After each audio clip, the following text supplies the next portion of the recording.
자, 이제 우리가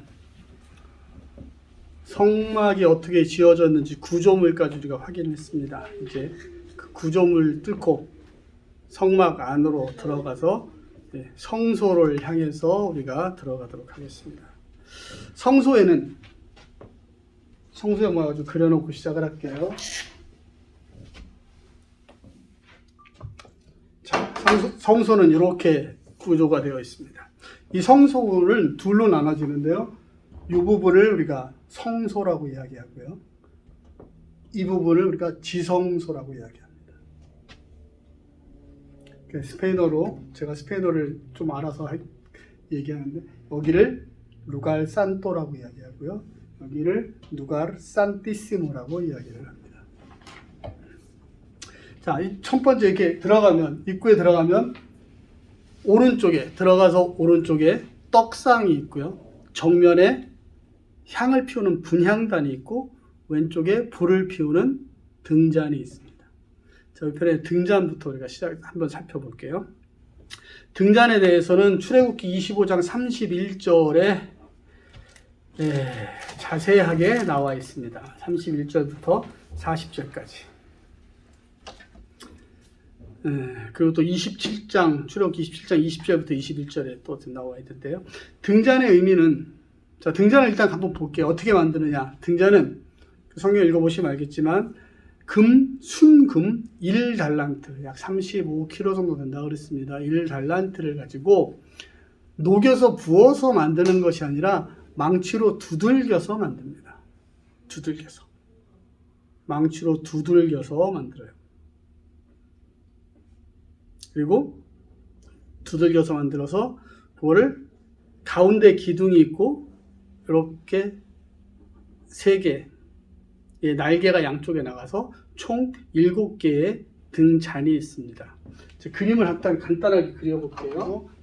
가운데 기둥을 두고 양쪽으로 3가지를 만들어서 그 윗부분에 이렇게 불이 타는 등잔을 설치를 하게 되죠. 등잔을 설치하게 되고, 그 다음에 여기 꽃잎 모양의 이렇게 살구꽃 무늬라고 그러죠. 살구꽃 모양의 조각들을 3개씩, 각 가지마다 3개씩 두고, 이 가운데 가지에는 4개를 조각을 세우게끔 되어 있습니다. 자, 이 등잔이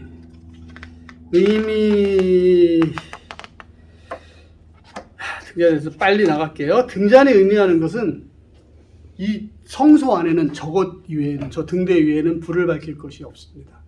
아까 그랬죠. 성막의 지붕이 천정이 4겹으로 되어진 이유는 외부의 빛이 전혀 들어와서는 안 된다. 자체적인 빛, 예수 그리스도의 성령의 빛만이 성소를 비춰야 하기 때문이다. 이 빛은 빛으로 이 땅에 오신 예수 그리스도를 의미합니다. 빛이 되신 예수 그리스도이네요. 성소 안에는 창문이 하나도 없어요. 그죠? 외부 빛이 전혀 들어올 수 없습니다.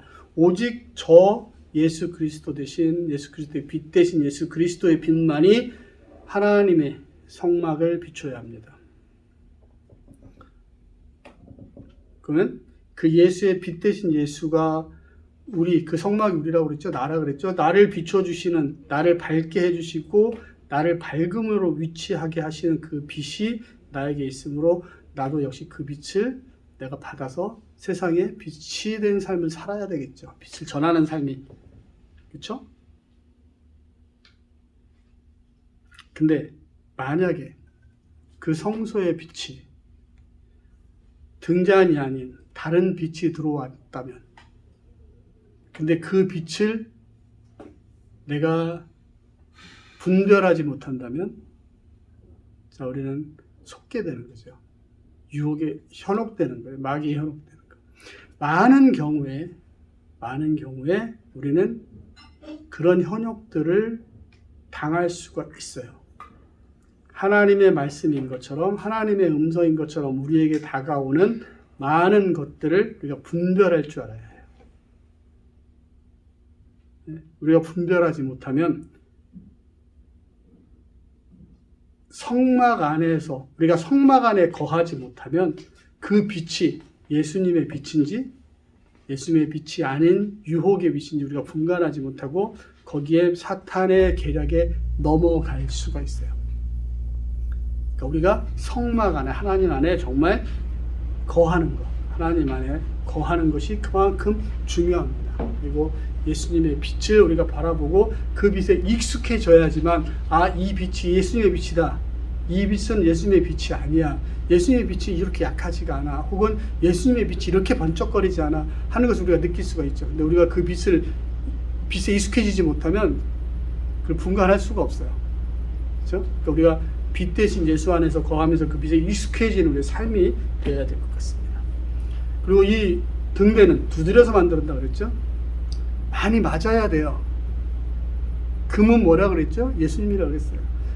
예수님께서 이 세상에서 빛이 되시기 위해서 참 고난을 많이 받으셨어요. 고난 받으신 예수님을 이 등잔은 또 표현을 합니다.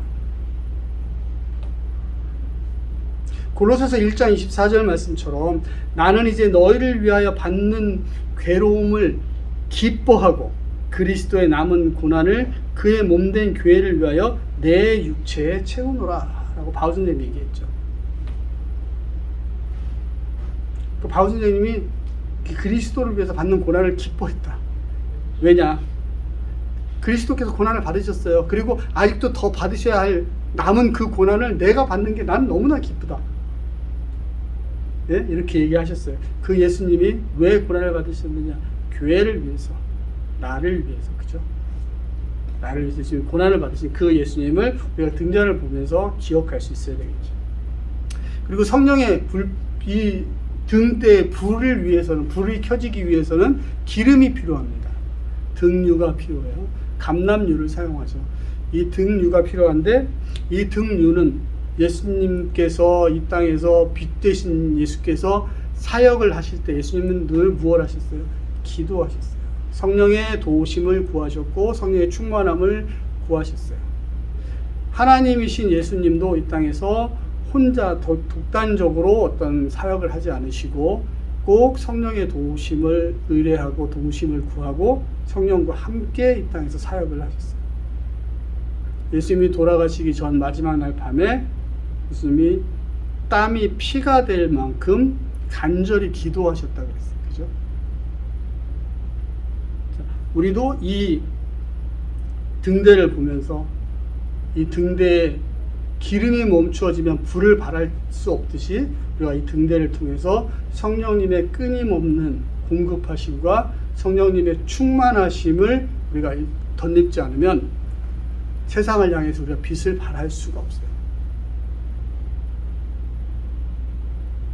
만왕의 왕 대신 예수님조차도 성령의 도우심을 구하시고 성령님과 함께 이 땅에 사역하셨어요. 그 성령의 충만함이 우리에게는 절대적인 필요일 거죠. 근데 그 등대는 아침 저녁으로 기름을 부어서 불이 꺼지지 않게 했어요. 그 성경에 보면 계속 나옵니다. 출애굽기 이게 27장 20절에 나오죠 아마. 자, 20장 20절에 보면 너는 또 이스라엘 자손에게 명하여 감나무로 찧어낸 순결한 기름을 등불을 위하여 내게로 가져오게 하고 끊이지 말고 등불을 켜대. 21절에 아론과 그 아들들로 회막 앞 증거궤 앞에 앞 회장 밖에서 저녁부터 아침까지 항상 여호와 앞에 그 불을 간검하게 하라. 자, 저녁부터 아침까지 항상 그 불을 간검하게 하라. 검사하고 꺼지지 않게 하라는 얘기죠. 아침 저녁으로 그 불을 꺼지지 않게 기름을 채우고 확인하고 심지가 너무 높아서 쓸데없이 그름이 나지 않도록 심지도 높이도 잘라주고 심지가 너무 작아지면 불꽃이 약해지니까 또 잡아 세워서 올려주고 하는 이러한 간검하는 일들이 필요한 거예요.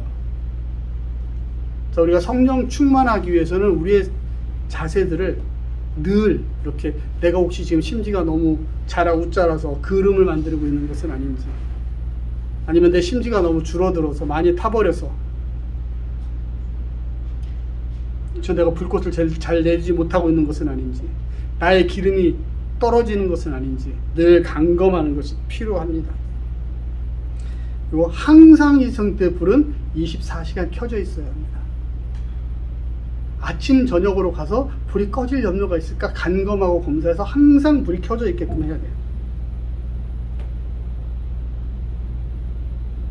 왜 그런 일을 해야 할까요?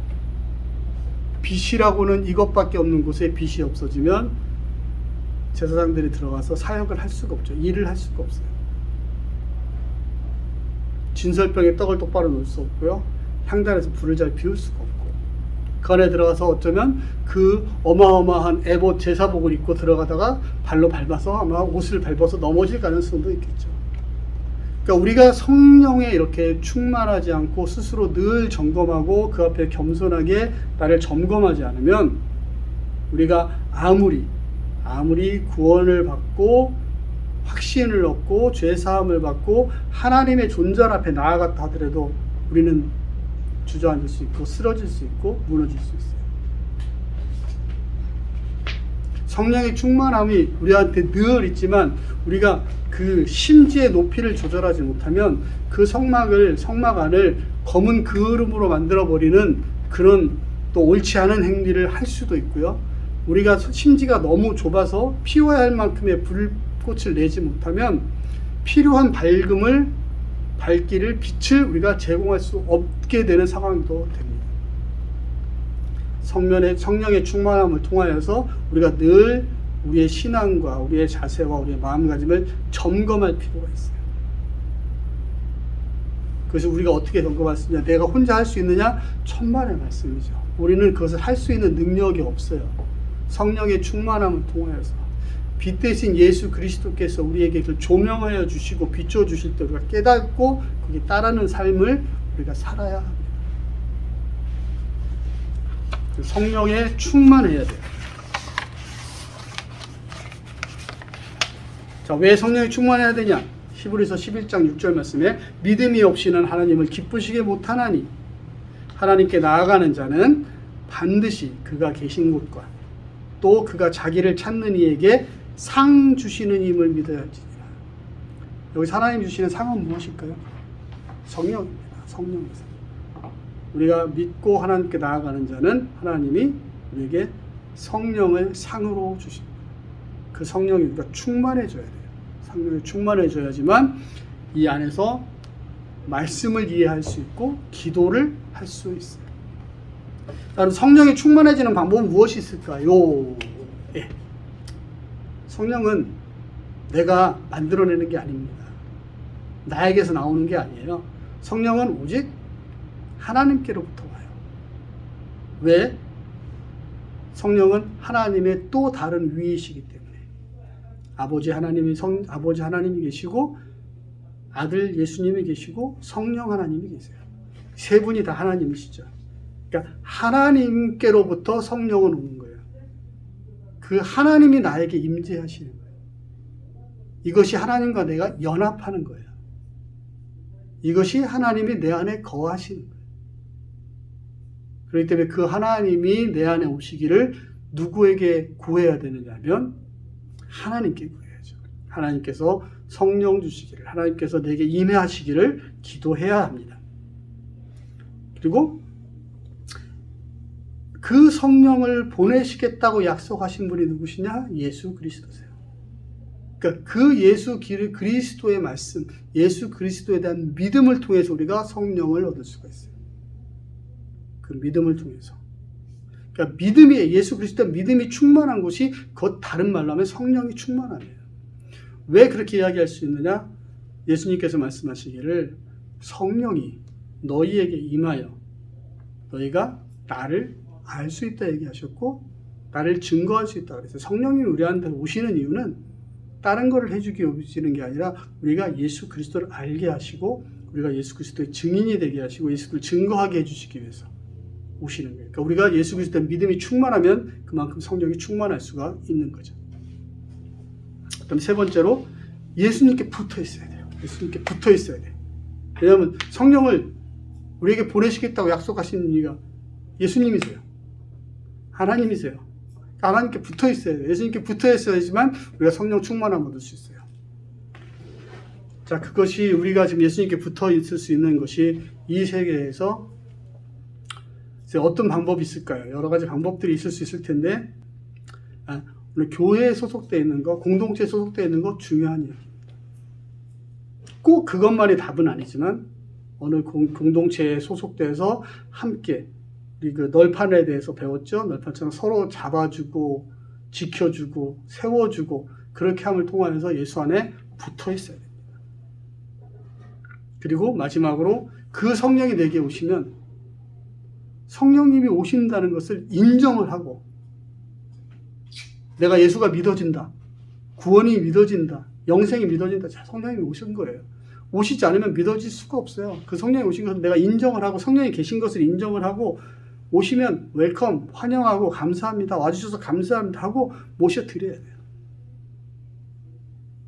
그걸 모셔드려야 돼요. 세상의 잡신이 우리에게 입신하면 그쵸, 무당이 되고 우상에 빠지지만 성령님이 오시면 우리는 하나님의 사람이 되는 거예요. 성령께서 오시면 성령이 그런 힘이 있는 성령이 하나님의 또 다른 위이신 성령이 있음을 계신 것을 인정하고 믿고 환영하고 받아들여야 돼요. 자, 그리고 이렇게 보면 이렇게 다 연결되어 있어요. 가지처럼 등대가 연결되어 있어요. 그러니까 우리는 하나님 안에서 성령 안에서 예수 안에서 연결되어 있어야 돼요. 예수 안에 붙어 있어야 돼요. 연결되어 있어야 돼요. 이 가운데에 있는 줄기가 포도나무 줄기 예수님이시고 그 옆에 있는 가지들이 성도들을 의미하는 거예요. 각 성도들을. 우리가 그 가지에 붙어 있지 않으면 빛을 낸들 예수님의 빛과 같은 빛이 아니죠. 세상을 속이는 빛이 될 수 있겠죠. 그리고 이렇게 붙어서 이스라엘에서 성경에서 의미하는 완전수 7개의 빛을 만들어냅니다. 예수님은 완벽하신 분이십니다. 예수님의 빛은 완벽한 빛입니다. 성령의 빛은 완벽한 빛입니다. 그래서 우리 크리스찬들, 우리 예수 공동체들은 독단적으로 어떤 행동을 하거나 독단적으로 나의 영광을 위해서 태어나는 것이 아니라 연합하여 선을 이루는 공동체입니다. 연합하여 작은 불이지만 연합해서 예수 그리스도의 이름 안에 붙어서 연합하여 그 성소를 온전히 밝힐 수 있는 빛을 발하는 그게 우리 크리스찬의 삶입니다. 빛 대신 예수 그리스도를 중심으로 우리가 하나 되어서 연합되어서 이루어낼 수 있는 일입니다. 그 다음에 여기 이제 꽃들이 이렇게 있는데요. 한국 성경에는 이게 살구꽃으로 번역이 되어 있는데 살구꽃이 아닙니다. 알멘드라. 네, 알몬드꽃이에요. 아몬드꽃입니다. 이제 아몬드꽃의 그 히브리어 발음이 샤케드예요. 샤케드. 이 샤케들은 또 히브리의 다른 의미가 샤케드가 뭐냐면 파수꾼이라는 의미가 있어요. 파수꾼. 이 등이 파수꾼 역할에서 모든 사람에게 비춰야 하는 것도 있고요. 그 다음에 또 예수께서 생명을 외치셨고 구원을 외치셨던 것처럼 우리도 이 세상에 대해서 파수꾼의 역할로 종말을 외쳐야 되고 예수의 오심을 외쳐야 되고 다시 오심을 외쳐야 되고 구원을 외쳐야죠. 성령이 충만하면 우리가 좋은 소식만 외칠 수는 없어요. 파수꾼은 좋은 전령이 오는 소식도 외치겠지만 좋은 소식이 오는 것도 앞에서 먼저 보고 외치겠지만 또 적들이 오는 나쁜 소식도 외쳐야 하는 것이 파수꾼이에요. 그죠?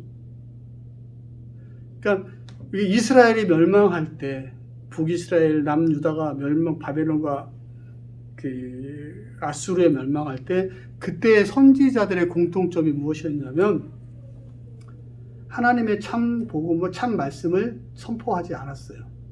하나님께서 멸망한다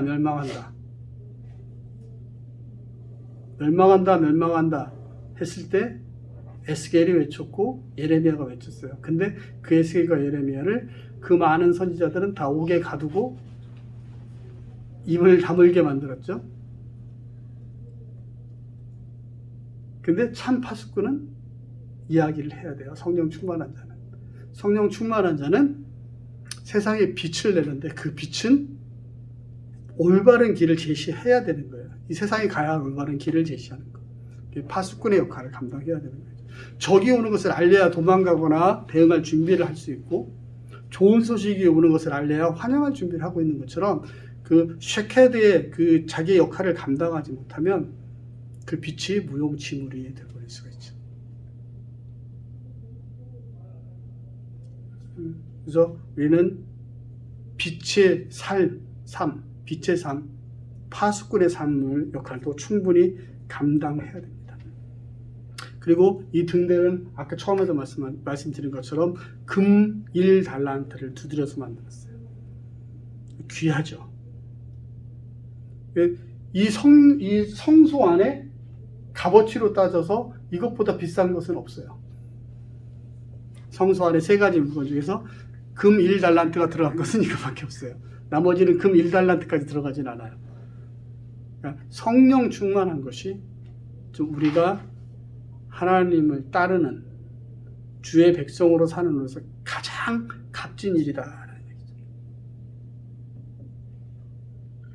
그리고 이 안에 있는 모든 이 벽부터 기둥부터 이 진설병, 분향단 모든 것이 조각나무를 금으로 싼 거예요. 그렇죠? 조각나무를 금으로 싼 거예요. 근데 유일하게 순수한 금으로만 되어 있는 것이 바로 등잔입니다. 다른 것은 이 연약한 인간을 하나님이 보호하시는 의미, 예수님께서 우리의 커버가 되어주시고 우리를 변화시키시고 우리를 붙들어 주시는 의미이지만 이거는 예수 그리스도 자체예요. 하나님 자체, 성령님 자체를 이야기하는 거예요. 내가 불을 던지러 땅에 왔느니 이 불이 이미 붙었으면 내가 무엇을 원하리요. 자, 예수님께서 이 땅에 성령을 던지러 오셨어요. 예수님의 불을 던지러 오셨어요. 근데 이 불이 이미 붙었다면 내가 더 뭘 원하겠느냐. 붙지 않았으니까 던지러 오셨죠.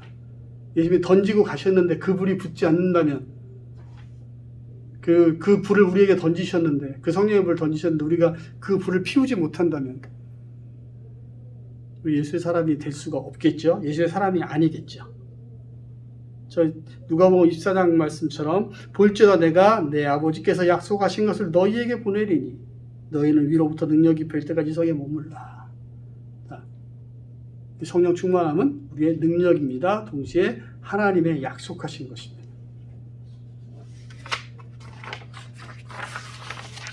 자, 이제 뭐 금에 대한 의미 뭐 이런 것들 다 아시니까 지나갑니다.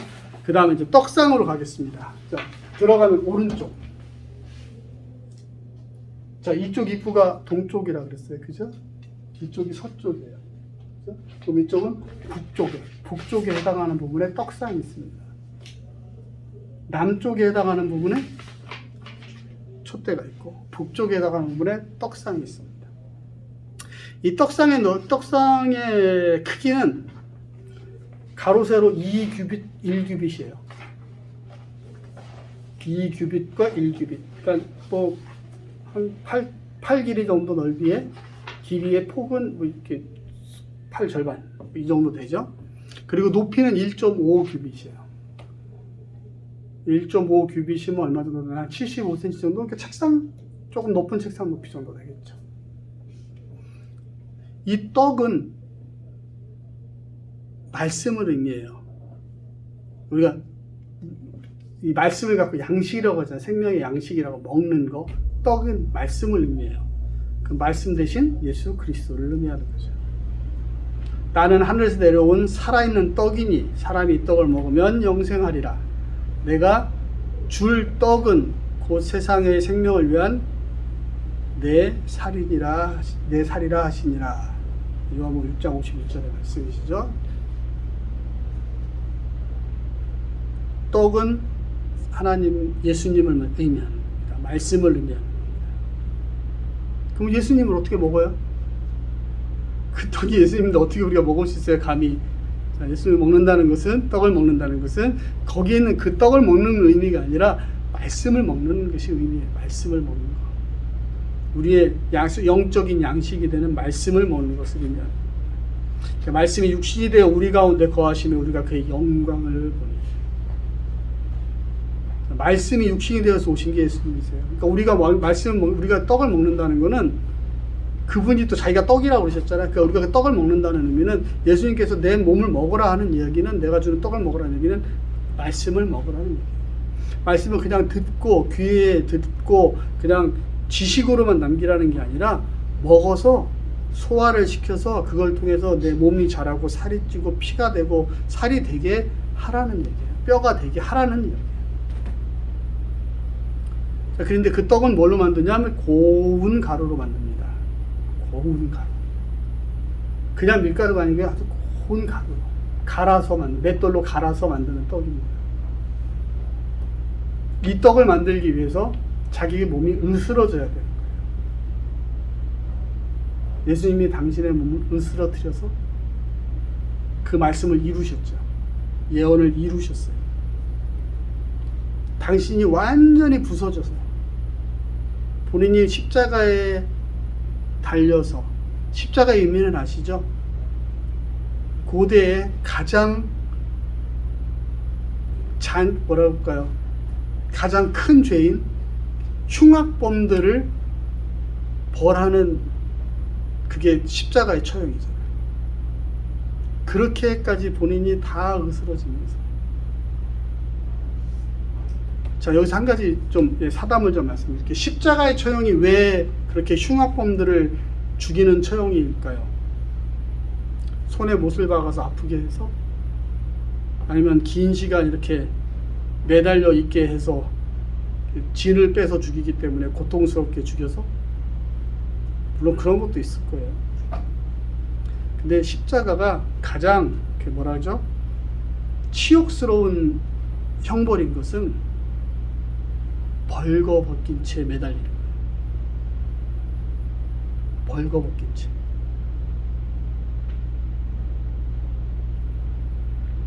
예수님이 십자가에 매달린 그 사진을 보면, 그림을 보면 그 앞을 가리셨잖아요. 근데 실제는 아무것도 안 가려요. 완전히 벌거벗긴 채로 매달려요. 고통과 죽음에 대한 두려움 플러스 인간이 느끼는 치욕을 느끼게 하는 게 십자가의 죽음이에요. 그만큼 예수께서 우리를 대신해서 그런 치욕을 감당을 하십니다.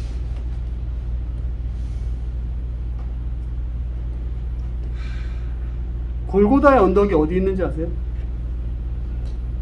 예루살렘 성 바깥에 어디? 골고다 언덕은요, 예루살렘 성 한가운데 있어요.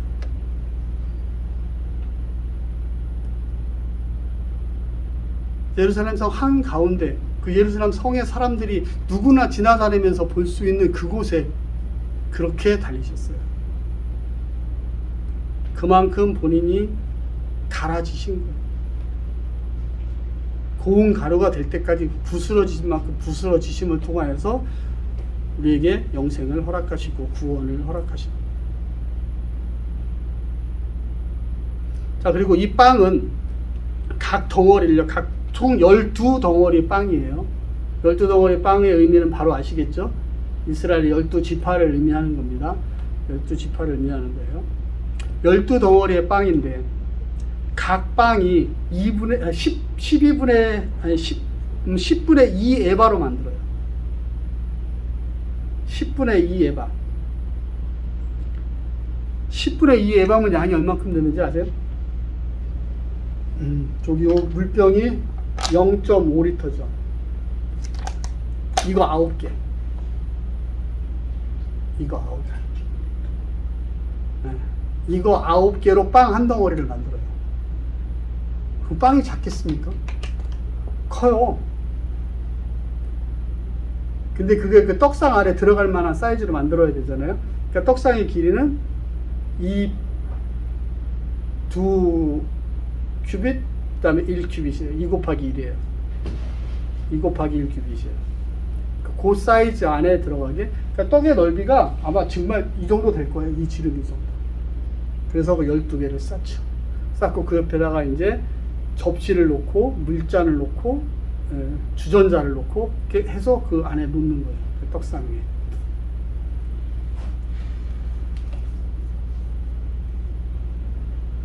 좀 큰 떡입니다. 그게 일주일 동안 거기 올려놔요. 안식일에 바꿔요. 안식일에 그 떡을 가지고 나오면 그거는 거룩한 곳에서 떡을 거룩한 곳에서 제사장들이 나누어 먹습니다. 자, 거룩한 곳을 한번 어딜까요? 성소 안에서 먹는 거예요. 그 떡. 그 떡은 성소 안에서 제사장들이 나누어 먹어요. 근데 제사장이 아닌 사람들이 유일하게 그 떡을 먹은 사람이 있죠. 다윗. 다윗이 사울에게 쫓겨서 도망갈 때 먹을 것이 없어 배고프다고 하니까 제사장이 그 떡을 있는데 먹으려면 먹어라. 그 떡을 주죠. 유일하게 다윗만이 제사장이 아니면서 그 떡을 먹습니다. 근데 그 떡을 어떻게 먹느냐? 성소 안에 의자가 없어요. 식탁도 없어, 테이블도 없고 아무것도 없습니다. 서서 먹는 겁니다. 겸손하게 말씀을 받아야 돼요. 서서. 겸손하게 말씀을 받고 받은 말씀을 바로 실행하고 움직일 수 있도록 앉아서 꾸물거리고 준비하고 하는 것이 아니라 말씀 듣고 나서 신발 신고 양말 신고 신발 신고 겉옷 입고 자 이제 나가볼까요? 거울 한번 보고 이런 것이 아니라 말씀 받으면 받는 즉시로 움직여야 되는 거예요. 서서 먹고 즉시로 움직여야 돼요. 유월절 밤에 이스라엘 백성들이 서서 음식을 먹고 다음 동트자면 다음날 동트기가 무섭게 그 길을 떠났듯이 서서 먹는 거예요. 서서. 그러면 이 빵이 예수님의 몸 대신 말씀이신 그 빵이 12덩어리 모든 이스라엘 족속들을 의미한다라는 의미는 뭘까요?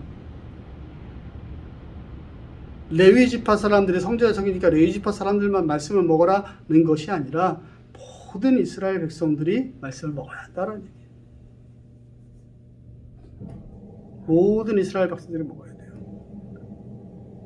그리고 그 빵은, 그 떡은 준비하는 사람들이 정해져 있고 그들이 그 절차에 맞춰서 이스트 없이 준비해서 거기에 올려야 합니다. 말씀은 왜곡되면 안 돼요. 말씀으로 있어야 돼요. 그 자리에 말씀 위에 하나님의 진실되신 말씀 위에 다른 것이 올라올 수 없어요. 오직 예수 그리스도만이 올라올 수 있고 예수 그리스도의 몸이 되신 말씀만이 그 자리에 있을 수 있어요. 자, 근데 그 말씀이 빛이 없으면 읽을 수가 없겠죠. 그 말씀을 빛이 없으면 뜯어 먹을 수가 없겠죠. 힘들겠죠. 성령의 조명이 없이는 우리가 말씀을 이해할 수 없습니다. 성령의 조명하심이 없이 우리는 말씀을 볼 수가 없어요. 예수를 만날 수가 없어요. 그래서 늘 우리가 성령의 충만함을 통해서 말씀을 접해야지 하나님의 말씀이 예수 그리스도의 몸 되신 예수 그리스도인 그 말씀이 우리에게 말씀으로 임할 수 있습니다. 그리고 그렇게 될 때 그 말씀이 우리 안에 변화를 일으키고 우리가 말씀에 따라 살 수 있는 그런 자로 우리가 변화가 될 수 있는 겁니다. 왜냐? 성경은 성령의 감동으로 기록되었기 때문입니다. 그 기록을 하신 성령께서 우리에게 풀어주시지 않으면 우리는 그 말씀을 이해할 수가 없습니다. 그 말씀 안에 살 수가 없죠. 그리고 아까 잠깐 스치듯이 말씀드렸는데 그 진설병의 떡은 이스트, 누룩이 들어가지 않습니다. 누룩이 들어가지 않는 이유는 뭘까요? 변질되면 안 되니까. 말씀은 순수하게 말씀이어야 돼요. 말씀에 내 생각이 개입되면 안 됩니다. 말씀에 문화가 개입되면 안 되고 상황이 개입되면 안 됩니다. 요즘에 상황화 신학이라는 것들이 한동안 유행을 했어요. 선교를 위한 복음의 상황화, 뭐 이런 것들도 많이 이해가 됐고 그런 것들이 당연하다는 듯이 밝혀졌는데, 선교는, 전도는, 복음은 상황화되지 않습니다. 그것이 바로 이 말씀에 누룩을 넣는 것이죠. 진리는 문화와 역사와 시기에 따라서 변화되면 진리를 할 수 없어요. 진리는 그 모든 것을 초월해서 맞는 것이기 때문에 진리거든요. 근데 우리는 진리를 가진 우리 스스로가 상황과 문화와 역사와 시간과 배경에 따라서 우리의 진리를 스스로 왜곡하고자 하고 있습니다. 진리는 왜곡될 수 없습니다. 상황에 따라 변화해야만 진리라면 그건 진리가 아니죠.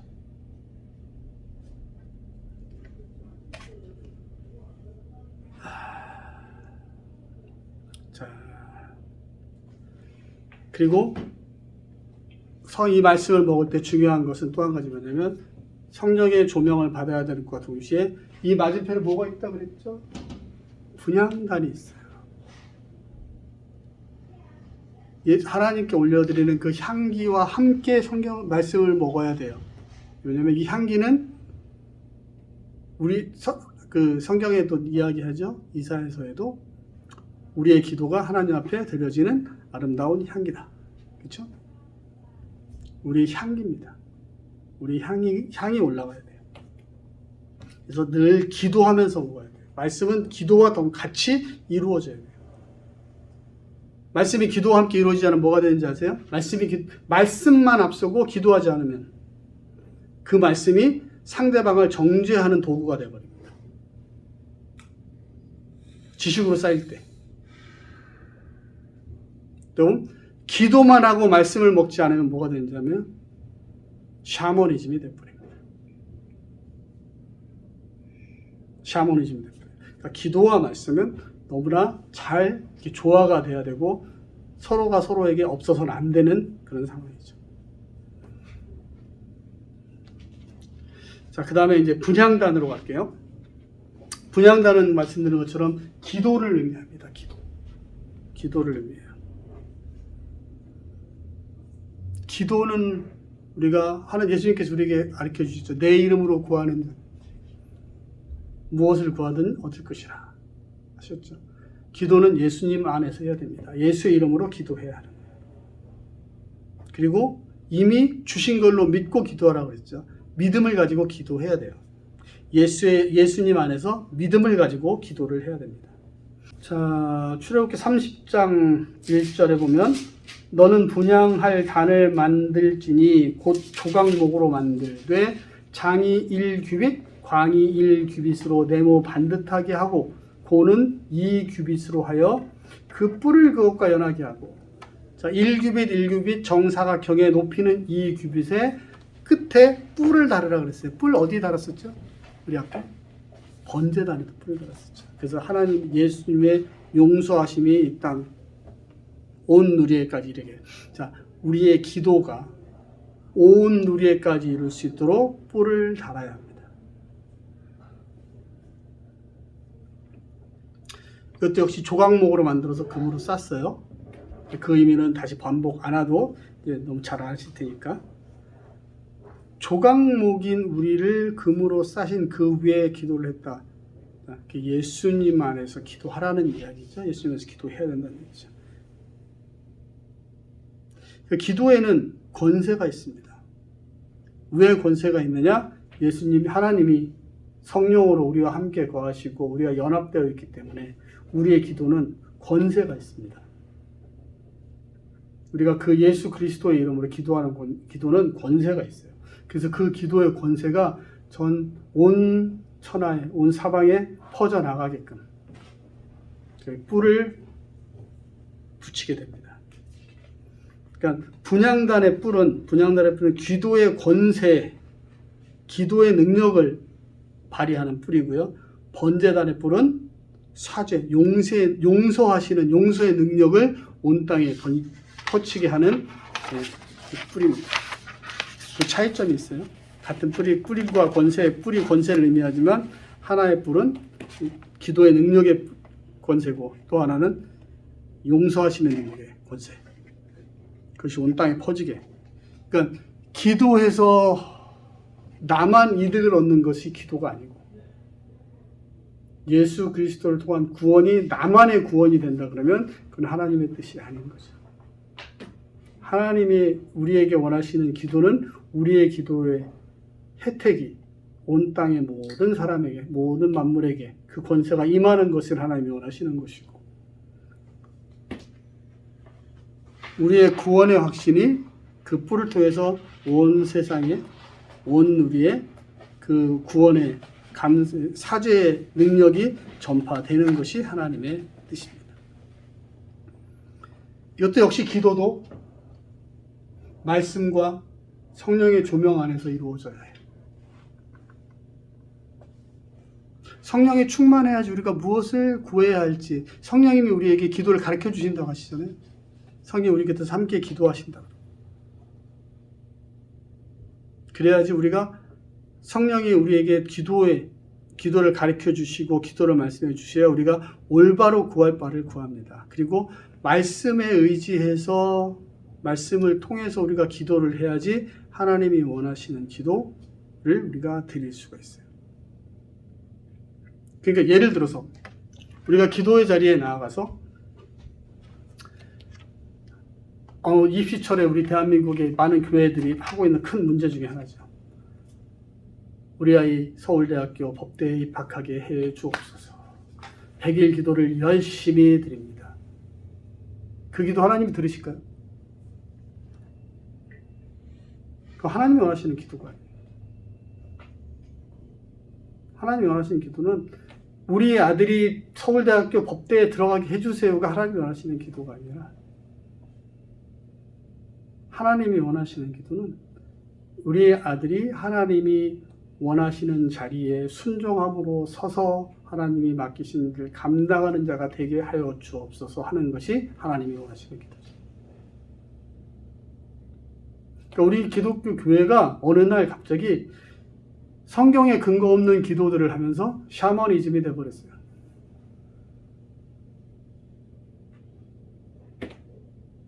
그렇죠? 이거는 하나님이 원하시는 기도가 아니에요. 하나님이 원하시는 기도를 우리가 할 수 있는 것은 성령의 조명을 받으면, 그리고 우리가 말씀을 먹으면서 말씀을 통해서 말씀 안에서 이것이 하나님의 뜻이구나 하는 것을 따라가면서 우리가 기도하는 거예요. 누군가 그런 말을 했더라고요. 기도는 하나님께 설득되어져 가는 과정이다. 하나님의 뜻에 우리가 설득되어져 가는 것이 기도다. 기도의 시작은 하나님을 나에게 설득시키려고 시작을 하지만, 기도는 결국은 하나님께 내가 설득되어져 가는 과정이다. 그리고 그 기도는 이 하나님께서 이 향을 아침 저녁으로 들어와서 향을 피우라고 하셨어요. 그 안에 항상 향기가 나게. 하나님 앞에 늘 향기로운 것을 올려드리기 위해서 하는 거예요. 아침 저녁으로 향을 피워야 돼요.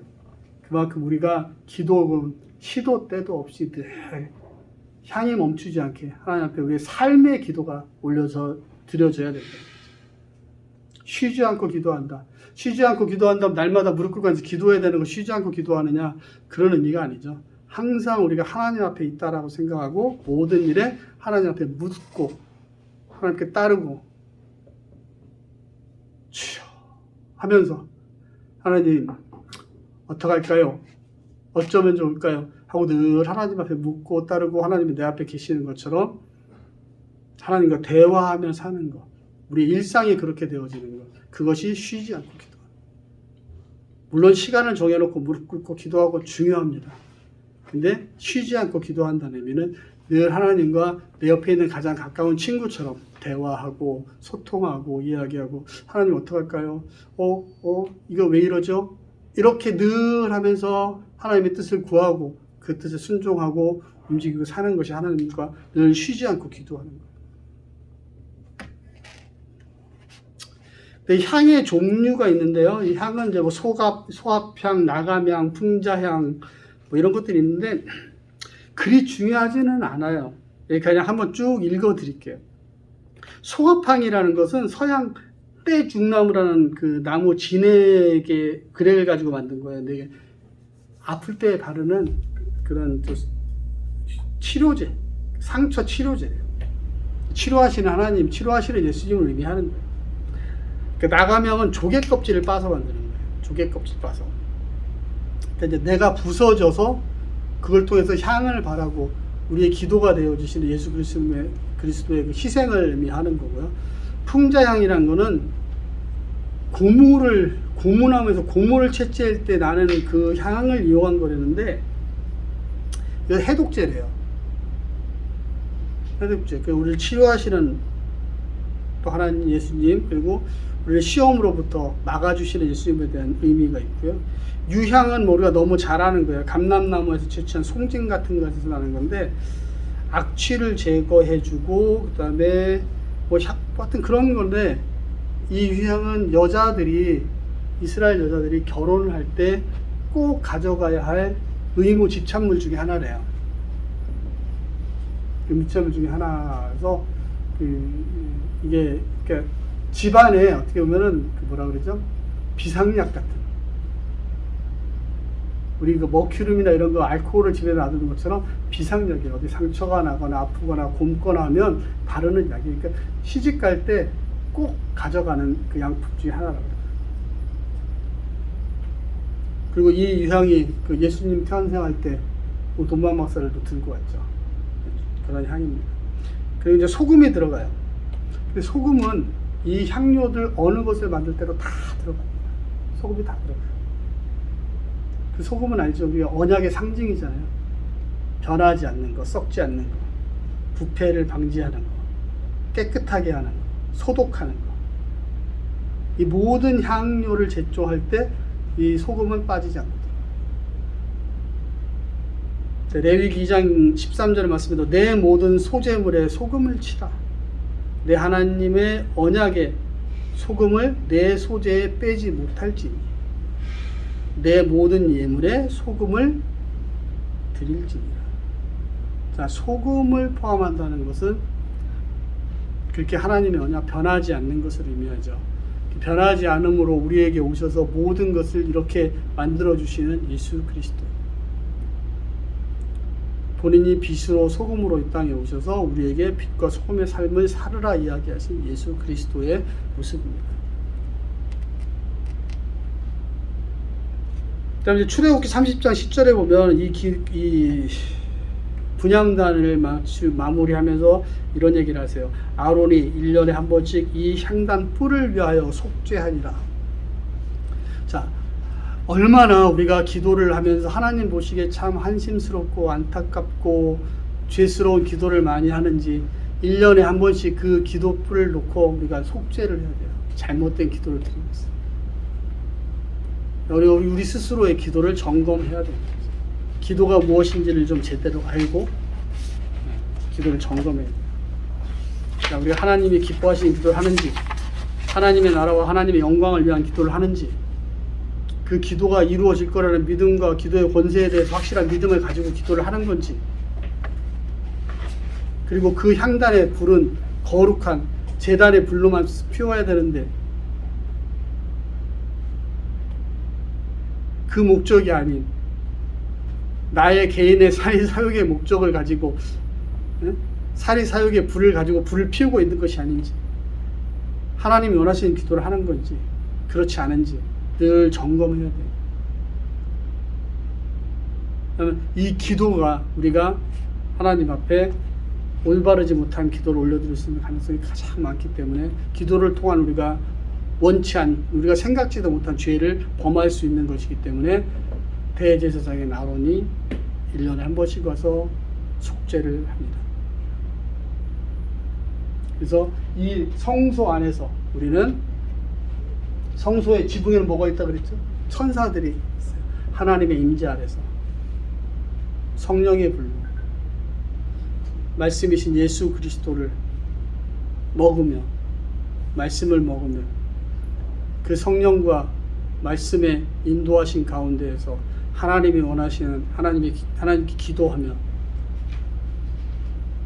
우리가 그 안에서 하나님을 경배하는 하나님과 함께하는 삶을 살아야겠다.